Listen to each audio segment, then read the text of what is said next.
Yesterday, someone crushed at me. So, in return, I crushed at them too when we started saying good and bad things about each other.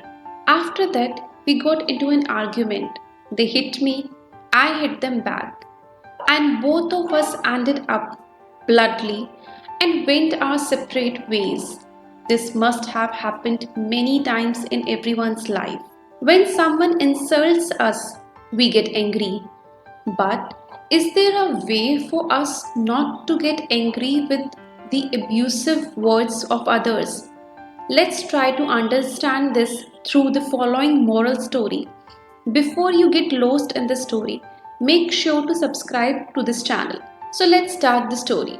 Near the city of Osaka in Japan, there was a Jain master living in a village. His fame had spread throughout the country. People from far and wide came to meet him. It was highly preferred for people to come to him and seek knowledge. Everyone came to him to find solutions to their problem.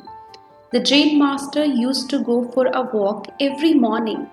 One day, while he was walking with one of his disciples, suddenly a man approached him and started saying good and bad things about him.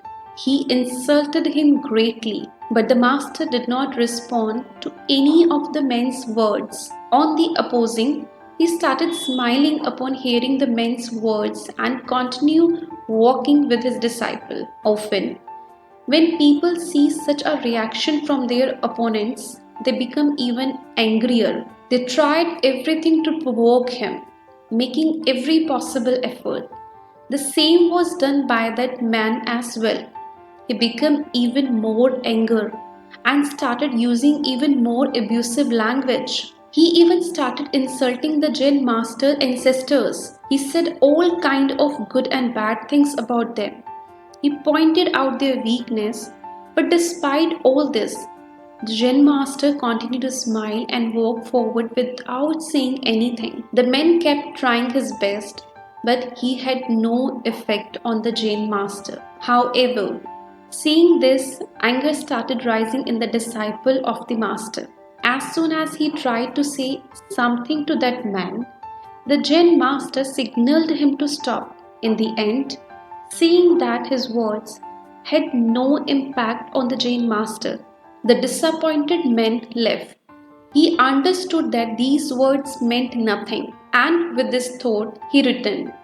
After walking a little further, the surprised disciple of the master asked, "O admired master, the men said so many good and bad things about you, used abusive language, even went so far as to insult your ancestors. But you didn't utter a single word in response.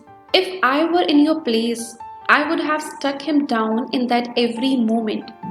But because of you, I remained silent. Why didn't you give any response to his wicked words? Instead, you kept smiling, unaffected by his remarks. Didn't his word cause you any distress? I was filled with immense anger when I saw that man. But because of you, I stayed quiet. But you were silent." Hearing the words of the disciple, the master still didn't say anything and gestured for him to come forward from behind. The disciple couldn't understand what he was doing. He silently followed the master. After walking a little further, both of them reached the master's chamber. Upon reaching there, the Jain master instructed his disciple to wait outside. "I will be right back." The Jain master went to his chamber and returned after a while with some soiled clothes in his hands.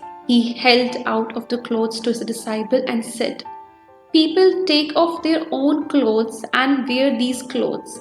The clothes were in very bad condition and emitted a strong odor. As soon as the disciple took him in his hands, he quickly threw them away. The unpleasant smell didn't go away from them. The Jain master asked the disciple, "What happened? Why you are throwing the soiled clothes? Go and wear them." Puzzled disciple asked, "What are you saying? These clothes are in such a terrible condition, and the smell is unbearable."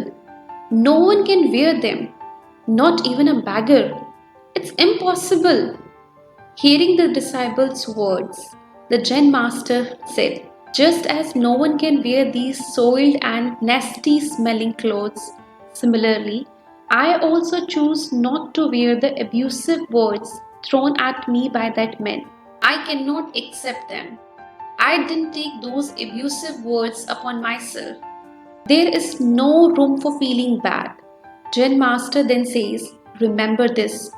If you get angry when someone says good or bad things to you without any reason, it means you are choosing to wear broken, old, and dirty clothes instead of your clean and tidy clothes. His words are influencing you exclusively. If you don't listen to them, don't pay any attention to them, and move forward, then no one can make you angry and no obstacle can come in your path.